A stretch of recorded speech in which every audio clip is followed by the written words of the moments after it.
on this week's episode of The Chris and Andre Show.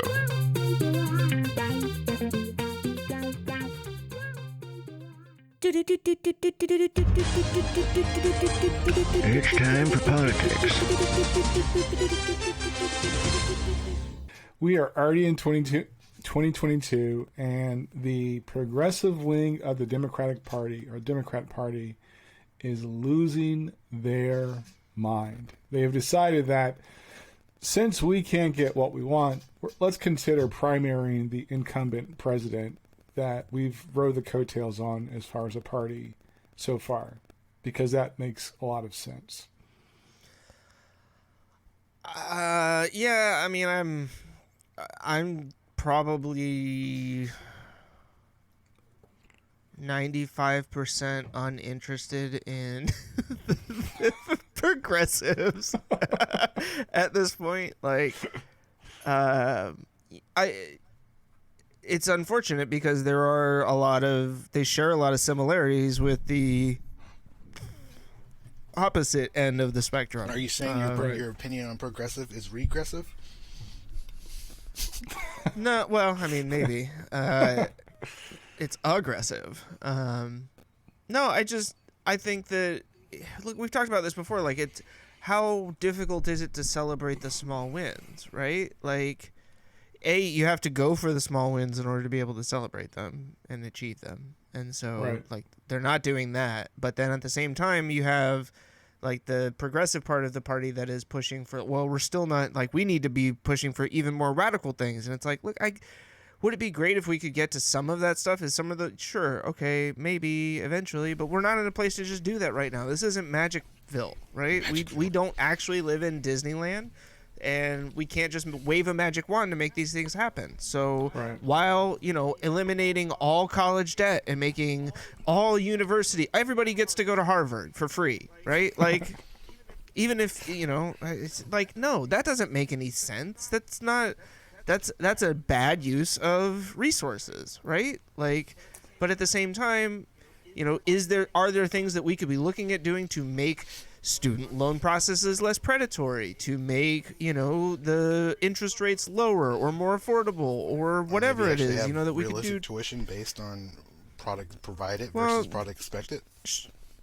Sure, but these universities can't be expected not to charge an exorbitant amount of money when people are willing to pay it. Well, that's the problem. A lot of times it's not them paying it; it's the government funding process.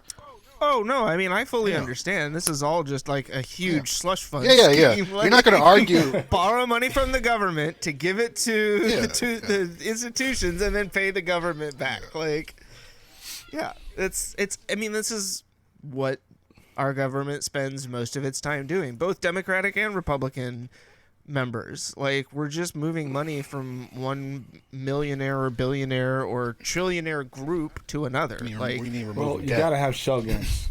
Yeah, no, I mean, find the queen, right? Like, where's the red lady? And that's exactly, it's just moving it from here to here.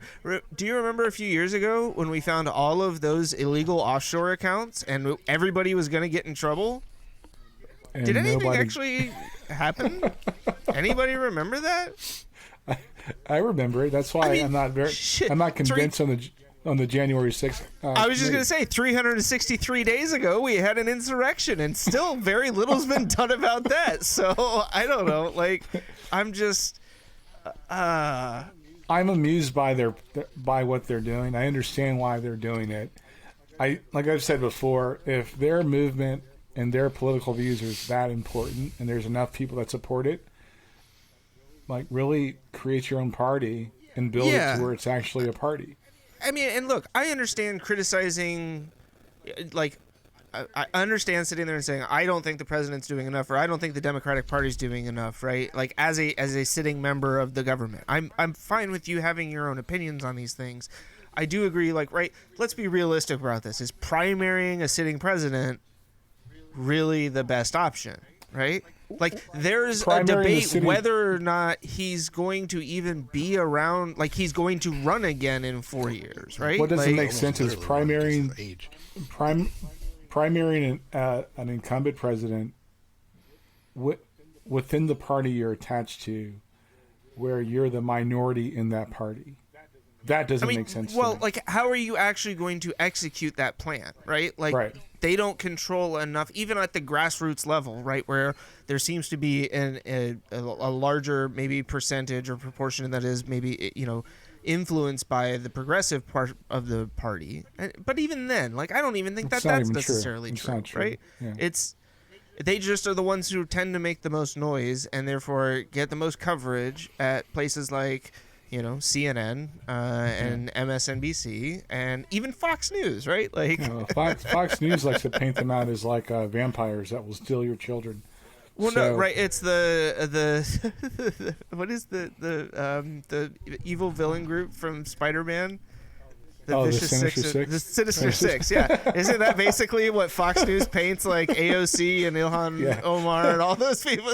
Like, this is the Sinister Six in the Senate. Like, Except that movie. They're not so that. good. They're not that creative, but no. See, So this is. I'm. Aren't you glad that I don't use my powers for evil? Like, I could be out here. I'm pretty confident you could be selling out to the cronies at Fox and hey, let's rebrand. What do they call them anyway? The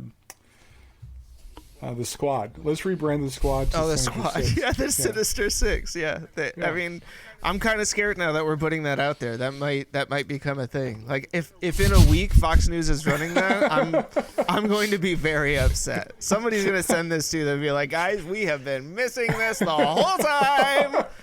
To hear the rest, tune into this week's episode of The Chris and Andre Show.